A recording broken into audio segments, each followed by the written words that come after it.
All right, let's jump right in. So imagine a philosophical debate, but it's so huge, so massive, it can't just be argued in books. No, this plays out like a grand cosmic drama. We're talking about a high-stakes bet for the very meaning of our existence, all happening in this abstract existential arena. And that's the story we're unpacking today.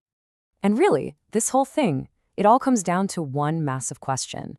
What are we as humans truly capable of? I mean, are we destined to just forge our own meaning, overcome all our limits? Or are we just going to forever fall back into the easy, comforting lies we tell ourselves? It's a question that's been bugging thinkers for, well, forever. So, to finally settle this debate, two primordial forces make what you could call a heavenly wager. But listen, get any ideas of good versus evil out of your head right now. This is not that.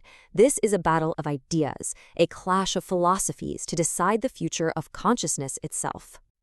Okay, so let's meet our first contender in this cosmic bet. This is kind of the first big argument on the table, the thesis, if you will. It's a force that represents this radical, amoral drive for self-creation, and it's known only as the all-will. Now, this concept of will to power is super important to get right. It's not about domination, like some kind of corporate tycoon trying to take over everything. No, think of it more as an internal drive. It's that fire in an athlete that makes them want to shatter their own record, or an artist pushing to create something totally new. It's all about overcoming yourself in a universe that doesn't hand you a rulebook. So, what is the all-will, exactly? Well, don't think of it like a god. It's more like a fundamental law of the universe, something like gravity. It doesn't care about you, it's totally indifferent, amoral, it doesn't judge. It's just the raw, cosmic engine pushing everything forward. It's the universe screaming a big yes to life in all its awesome, even terrifying grandeur. All right, let's flip the coin and look at the other side of this bet. You see, for every big yes, there has to be a big no. And this is the counter-argument, the antithesis, all wrapped up in a very modern, very sneaky figure, Mephistopheles. So, Mephistopheles, he's the champion of what's called slave morality.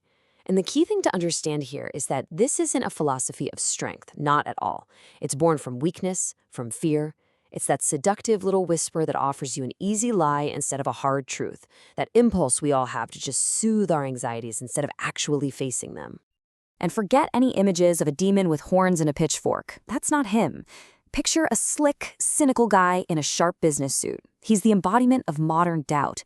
He's the spirit who denies, that little voice in your head telling you that ambition is bad, that it's better to be meek and feel pity for yourself. He is, quite literally, our deep-seated desire to lie to ourselves. Because man, sometimes the truth is just too much to handle.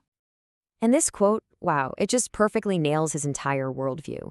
He's talking about the guy at the center of the wager here, and he's basically scoffing at the whole search for truth. For Mephistopheles, the reality is the comforting lie. To deny that, well, that's just choosing despair. So, here's where the rubber meets the road. The bet is laid out plain and simple. On one side, the all-will is betting that their guy will become truly free, a total affirmation of life. On the other side, Mephistopheles is betting he'll just break, that he'll end up as nothing more than a powerful slave who eventually comes crawling back, begging for the same human comforts he tried to leave behind. Okay, so we've met the cosmic gamblers. We know the stakes. Now the focus shifts to the man himself, the human experiment, the living proof, the 19th century philosopher, Friedrich Nietzsche. So, before this whole thing kicks off, Nietzsche is pictured as this frail scholar, a Faust of the mind. But he's not fighting demons in the traditional sense. No, he's wrestling with something he sees as way worse, the suffocating weight of that slave morality Mephistopheles loves so much. So you see, even before the bet is officially made, the battlefield is already set up inside his own head. And that brings up a really important question, right?